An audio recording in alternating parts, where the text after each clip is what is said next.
Ganggu wong ngrepoti lapo to. Terus kon tak telepon gak kok angkat mangku ya lapo. Nah, aku iki sik repot. Balan kowe kok ya telepon ae to. Terus aku lek gak telepon iku lho, lek gak penting ku lho lapo telepon raimu. Wong sore ku ya mek WA-an to.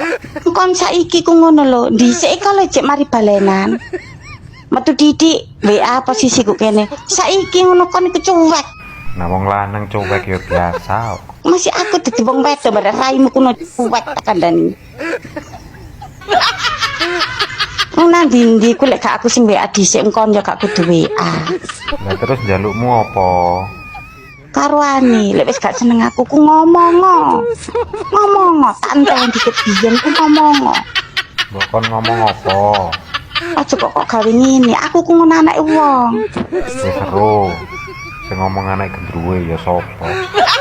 Kon ku meneh lho lek bongkok kok piye rupane.